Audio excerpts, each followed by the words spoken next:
diketahui untuk prevalensi diare tadi memang yang paling banyak di Indonesia ini adalah anak balita, di mana 1-4 tahun ini prevalensinya sebanyak 11,5%. Kemudian untuk peringkat kedua ini biasanya pada anak usia kurang dari 1%. Kenapa? Karena biasanya anak ini masih belum mature untuk saluran pencernaannya. Kemudian diare pada anak itu sendiri, sebetulnya diare itu sama ya, baik diare pada bayi maupun anak maupun dewasa, yaitu konsistensinya itu lembek atau cair, bahkan itu bisa air saja seperti itu. Tetapi kalau anak-anak itu bisa volume fesesnya itu bisa mencapai 5-200 ml per kilogram berat badan, yang mana anak tersebut itu frekuensinya itu 3 kali atau lebih dalam 24 jam. Nah, untuk anak-anak sendiri, ini untuk penyebab diare paling banyak adalah pada sektor infeksi di mana yang disebabkan oleh bakteri, virus maupun parasit. Nah, banyak mungkin sudah kenal dengan E. coli maupun rotavirus, itu biasanya menjadi penyebab utama, sekitar 60-70% itu disebabkan oleh virus, seperti itu. Kemudian ada juga penyebab lainnya, misalnya pada alergi makanan, kemudian ada keracunan maupun imunodefisiensi. Nah, untuk diare akut ini biasanya disebabkan oleh rotavirus atau misalkan bisa juga oleh E. coli. Jadi rotavirus ini ada penularannya melalui fekal oral, di mana misalkan kalau tadi misal ibu hamil tidak mencuci tangannya secara baik, itu kemudian dilanjutkan dengan konsumsi makanan menggunakan tangan, itu akan masuk. Begitu juga dengan bayi dan anak, mungkin ya misalnya pada anak-anak ibunya menyuapi anaknya, mungkin lupa untuk melakukan hygiene sanitasi yang benar, sehingga itu akan menjadi sarana penularan virus tersebut masuk ke dalam tubuh anak, kemudian akan menginfeksi saluran pencernaan anak.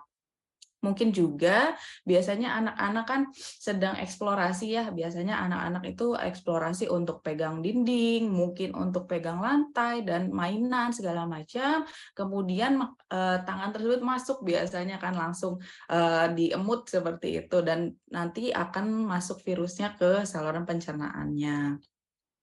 Nah, untuk diare kronis ini ada jurnal yang saya temukan itu mengatakan bahwa jika berat badan anak per umur kurang dari 70% itu dapat meningkatkan resiko diare. Nah, ini merupakan fakta yang sangat unik karena itu akan mengakibatkan gangguan motilitas, sintesa antibodi, sehingga banyak kuman atau bakteri-bakteri patogen itu yang mudah masuk ke dalam tubuh anak tersebut.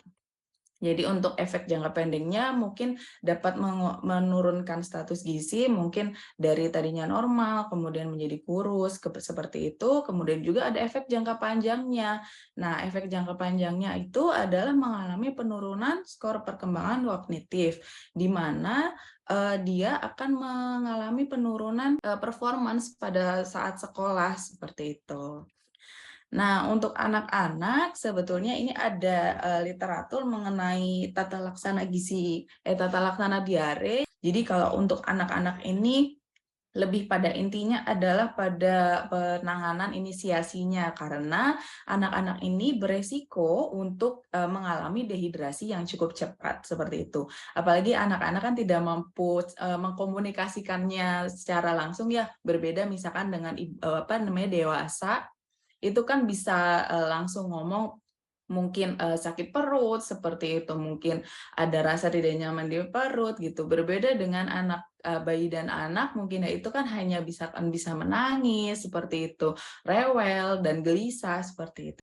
Nah, tadi mengenai lintas diare ini ada menyebutkan pemberian zinc selama 10 hari, di mana pemberian zinc tersebut itu berfungsi untuk jadi dia menggantikan pengeluaran zinc yang selama pada masa diare. Jadi pada diare itu zinc dan mineral khususnya dalam tubuh itu akan keluar dalam jumlah besar, sehingga zinc ini nanti akan membantu menggantikan pengeluaran zinc. Penelitian yang dilakukan oleh WHO dan UNICEF itu telah mengatakan bahwa Penelitian ini sudah dilakukan selama 20 tahun pada anak-anak, menunjukkan bahwa pengobatan diare pada anak itu ada peranan oralit dan zinc. Jadi dapat menurunkan kejadian diare itu sebanyak 40%. Dan juga keuntungan zinc itu untuk jangka panjangnya. Jadi untuk jangka panjang di mana untuk mencegah terulangnya kejadian diare selama 2-3 bulan. Fungsi lainnya itu karena juga zinc itu juga membantu kinerja enzim-enzim kita di dalam tubuh, kemudian juga dapat berfungsi untuk revitalisasi usus, yang mana tadi berkorelasi dengan berkorelasi terhadap status gizi anak tadi. Nah, bagaimana cara pemberian zincnya itu biasanya dilarutkan dengan air matang maupun dilarutkan dengan ASI bagi anak yang masih mengkonsumsi ASI. Atau mungkin zinc juga dapat dikonsumsi secara dikunyah ya, mungkin untuk anak-anak yang sudah lebih besar, mungkin seperti itu. Untuk penelitian selanjutnya ini adalah penelitian yang mana efektivitas dari zinc itu ternyata terbukti untuk mengurangi baik dari frekuensi, mungkin dari lama kejadian diare seperti itu, maupun dari konsistensi BAB anak tersebut, keluaran fesesnya seperti itu. Nah, setelah adanya screening awal, jadi melihat dan menanyakan, kemudian dapat kita interpretasikan menjadi beberapa derajat atau gejalanya.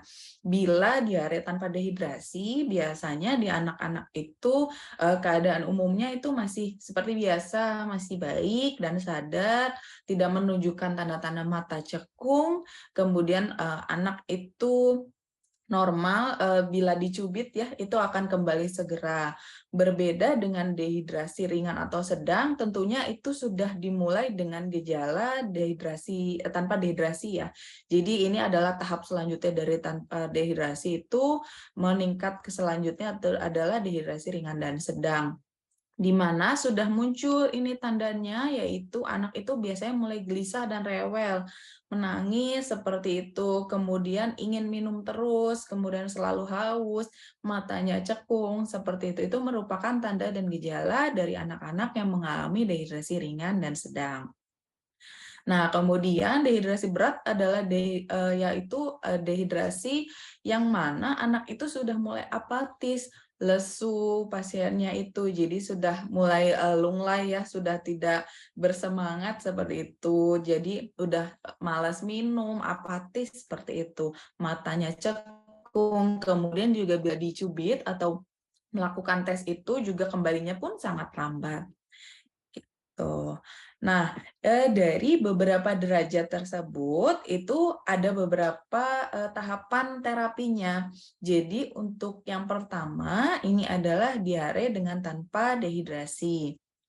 Nah, diare tanpa dehidrasi kan ini masih pada tahap awal ya, masih bisa dapat kita tangani secara cepat terlebih dahulu. Nah, kalau misalkan anaknya ini masih menerima ASI, kita masih dapat memberikan ASI tersebut dan juga ditambahkan bisa juga dengan oralit atau air matang. Kemudian kalau anak sudah tidak mengkonsumsi ASI, itu juga bisa diberikan dengan air tambahan dari rumah tangga, misalkan air kuah sayur seperti itu, air tajin ataupun air matang. Nah, untuk pemberian oralit pada anak-anak itu sampai dengan diarenya berhenti. Berbeda dengan tadi zinc, jadi pemberian zinc itu masih selama 10 hari ke depan seperti itu. Tetapi berbeda dengan oralit. Jadi oralit itu hanya diberikan sampai dengan diarenya berhenti. Nah, biasanya dengan pemberian oralit itu tentunya mungkin ada yang memiliki efek samping seperti misalkan anaknya itu menjadi muntah seperti itu. Tetapi bila anak tersebut muntah kan semakin banyak cairan yang keluar ya, sehingga makin banyak resiko untuk dehidrasi. Jadi bila muntah bisa tunggu dulu selama kurang lebih 10 menit, kemudian diberikan oralitnya itu secara bertahap sedikit demi sedikit. Untuk anak kurang dari 1 tahun itu bisa diberikan 50-100 mili setiap kali BAB, anak BAB, kemudian bila usia lebih dari 1 tahun itu tambahannya menjadi 100 sampai 200 mili setiap kali BAB. Nah, tadi untuk pemberian zinc, tadi bisa dicampurkan dengan air matang, mungkin bisa dicampurkan juga dengan ASI, maupun untuk anak yang lebih besar itu bisa dikunyah. Jadi untuk anak kurang dari 6 bulan, untuk pemberian zincnya ini adalah diberikan 10 mg atau setengah tablet per hari, atau bila umur anak lebih dari 6 bulan itu diberikan 20 mg atau 1 tablet per hari. Nah, ini adalah untuk intervensi yang khusus kita lihat dari segi gizinya, yaitu berikan makanan untuk mencegah anak kurang gizi. Tentunya secara bertahap dan sesuai dengan kemampuan atau toleransi dari si anak tersebut. Jadi berikan makanan sesuai dengan umur anak. Kemudian waktu dulu saya pernah mendengar bahwa untuk diare ini biasanya dipuasakan terlebih dahulu. Ternyata semakin ke sini terapi puasa itu hanya memperburuk kondisi anak sehingga anak menjadi lemas, kemudian anak menjadi tidak banyak tenaganya seperti itu. Biasanya untuk diare ini bila sudah dicekkan laboratoriumnya, misalkan nanti terlihat untuk kadar elektrolitnya, ciri yang khas itu adalah hipokalemia, di mana biasa untuk anak-anak yang mengalami hipokalemia itu dapat diberikan seperti sari buah segar, pisang tadi ya, bisa juga ataupun air kelapa hijau. Tentunya ini untuk anak yang di atas 6 bulan ya, karena kalau misalkan untuk anak di bawah 6 bulan itu kan masih diberikan untuk ASI, kecuali memang mungkin untuk daya terima ASINya berkurang, nanti berbeda lagi untuk ceritanya. Jadi untuk selanjutnya untuk terapi gizinya itu hindari makanan dan minuman yang mengandung gas, misalkan seperti sari buah, tetapi sari buahnya itu dalam bentuk kemasan, karena dalam bentuk kemasan itu biasanya berkorelasi untuk mengandung gas yang lebih banyak ya, karena ada pengawetnya seperti itu. Beri makanan lebih sering daripada biasanya, tetapi tentunya dalam porsi kecil, yaitu setiap 3-4 jam. Nah, bila diarenya sudah berhenti, kemudian berikan makanan seperti biasanya kepada anak-anak gitu, mulai dari misalkan dari yang lumat terlebih dahulu, lumat, lunak, kemudian ke makanan biasa, maupun anak yang sudah menerima lunak itu langsung dilanjutkan kepada makanan biasa. Nah, untuk antibiotik ini tentunya sesuai dengan indikasi, tidak semua diare itu membutuhkan antibiotik. Dan juga apakah si anak ini mengalami ada tanda-tanda gejala, misalnya mengalami penurunan kesadaran. Nah, itu harus diantisipasi oleh ibu dan keluarga untuk dibawa kemudian selanjutnya dirujuk seperti itu, bila ada tanda dan gejala yang lebih serius. Nah, ini untuk penggunaan Oralit, jadi cerita sedikit tentang penggunaan Oralit. Jadi dulu itu ada formula yang pertama, sudah lama sekali ya, ini sudah tahun 1978. Jadi ternyata itu ada 2 kandungan Oralit itu. Jadi pada tahun yang lalunya, kemudian pada tahun 2004 ini, kemudian update kembali. Kenapa diupdate kembali? Karena ternyata penggunaan Oralit dengan formula yang lama itu biasanya ada tendensi untuk menyebabkan mual dan muntah. Sehingga Oralit pada tahun 2004 ini kemudian direformulasi sehingga dapat menurunkan mual muntah hingga 30%, kemudian dapat juga mengurangi volume tinja sebanyak 25%, dan juga dapat mengurangi kejadian secara bermakna untuk pemberian intravena ya, untuk pemberian infus seperti itu. Kenapa sih Oralit tadi juga sempat disinggung oleh Ibu Fitri, yaitu karena glukosa itu mudah diserap. Jadi yang pertama kali diserap adalah karbohidrat seperti itu, dan mampu diserap baik oleh penderita diare untuk mempertahankan keseimbangan elektrolit dalam tubuh seperti itu. Nah, untuk derajat ringan sampai sedang ini biasanya sudah mulai dirujuk ke vaskes. Jadi di mana di sini petugas kesehatannya itu yang kemudian memberikan intervensi. Kemudian untuk 3 jam pertama ini biasanya diberikan cairan Oralit itu 75 ml kali berat badan anak. Kemudian tetap diberikan tablet zinc. Kemudian untuk bayi kurang dari 6 bulan yang tidak mendapatkan ASI juga diberikan tambahan 100 sampai 200 mili untuk air masak. Kemudian untuk anak lebih dari 6 bulan itu 3 jam awal ini bukan berarti dipuasakan terus-menerus ya, pada 3 jam awal itu ditunda dulu untuk pemberian makanannya, fokus untuk pemberian cairannya untuk merehidrasi seperti itu. Kemudian ini untuk pemantauannya itu lebih intens. Jadi nilai kembali kondisi anak setelah rehidrasi yang selama 3 jam awal ini, kemudian bila tidak ada dehidrasi kembali, maka kita mundur ke terapi A, yaitu terapi yang sebelumnya itu.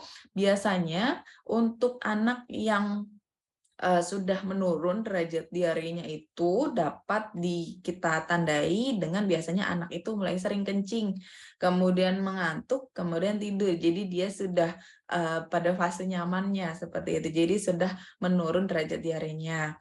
Tapi berbeda bila anak tersebut semakin lemah, selunglai, kemudian semakin apatis, itu rencana selanjutnya itu adalah kepada terapi C, yaitu pada terapi dengan dehidrasi berat. Nah, untuk dehidrasi berat ini sudah ada intervensi penggunaan cairan intravena, di mana cairan intravena ini biasanya digunakan itu biasanya RL atau NaCl dengan 100 mili per kilogram berat badan. Kemudian tetap dipantau mengenai tanda gejala yang muncul, kemudian tetap tadi untuk pemberian zinc juga tetap digunakan, yaitu pemberian zinc. Kemudian nanti juga akan dipantau terus apakah derajat diarenya ini sudah mulai berkurang atau tidak. Nah, untuk biasanya ini untuk anak lebih dari 6 bulan biasanya sudah menerima susu yang mengandung laktosa ya. Jadi biasanya itu untuk anak yang diare itu dianjurkan untuk pemberian susu rendah atau bahkan bebas laktosa. Kenapa? Karena pemberian susu sapi atau formula standar yang mengandung laktosa, itu biasanya laktosa itu kurang dapat dicerna. Jadi tidak dapat dicerna sehingga meningkatkan sekresi cairan secara osmotik di usus, kemudian menyebabkan pasien tersebut menjadi diare. Jadi mungkin untuk anak-anak yang tadi sudah tidak menerima ASI ya, mungkin dapat alternatifnya adalah pemberian susu rendah atau bebas laktosa. Nah, dengan adanya diare ini, jadi akan mengalami defisiensi laktase sekunder, di mana fili-fili usus yang memproduksi laktase ini berfungsi untuk mengubah laktosa menjadi glukosa dan galaktosa itu menjadi berkurang, sehingga semakin lama dia akan meningkatkan kerusakan mukosa dari usus seperti itu. Jadi lebih baik dianjurkan untuk pemberian susu yang rendah atau bebas laktosa. Begitu juga dengan penelitian yang telah diteliti oleh beberapa penelitian ini adalah dapat mengurangi konsistensi maupun frekuensi serta durasi lama dari diare anak tersebut. Nah, tadi juga ada pemberian cairan keluarga. Cairan keluarga itu maksudnya untuk air tajin maupun untuk kuah sayur seperti itu ya. Jadi mungkin dari dulu nih, dari nenek moyang kita sudah mengenal bahwa air tajin itu mampu untuk mengurangi kejadian diare. Nah, air tajin yang ditambahkan dengan setengah sendok makan garam itu per liternya ya, itu sebanding dengan cairan oralit. Jadi mungkin bila akses terhadap oralitnya itu tidak ada, ini dapat dijadikan alternatif yaitu dengan penambahan air tajin ditambahkan dengan garam itu tadi. Nah, ternyata elektrolit dan pH larutan dari air tajin tersebut sebanding dengan oralit. Kemudian ada juga yang dikatakan bahwa daun jambu biji itu dapat mengurangi diare ya. Mungkin ada yang pernah dengar juga daun jambu biji itu dapat menurunkan frekuensi diare. Kenapa? Daun jambu biji itu mengandung komponen yang namanya karotenoid.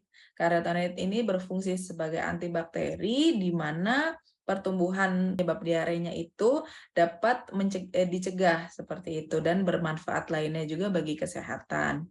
Nah, yang terakhir untuk saya intinya adalah untuk anak-anak itu adalah pemberian cairan secara inisiasi, yaitu secara cepat untuk mengurangi kejadian diare pada tahap selanjutnya, yaitu dengan 5 poin penting tadi, yaitu pemberian oralit, yaitu dengan pemberian secara bertahap dan sesuai dengan umur, kemudian pemberian zinc yang dilanjutkan selama 10 hari, kemudian bila anak masih menerima ASI, maka lanjutkan pemberian ASI hingga makan yang sesuai dengan umur anak tersebut, yang secara bertahap dan juga porsi kecil tapi sering. Kemudian penggunaan antibiotik juga harus bijaksana karena tidak semua antibiotik itu, tidak semua diare itu membutuhkan antibiotik. Tadi sesuai dengan tahapan-tahapannya, apakah masih yang pada tahap awal, apapun tahap berat itu sudah membutuhkan antibiotik seperti itu, maupun juga ada diare yang disertai dengan darah, itu juga membutuhkan antibiotik.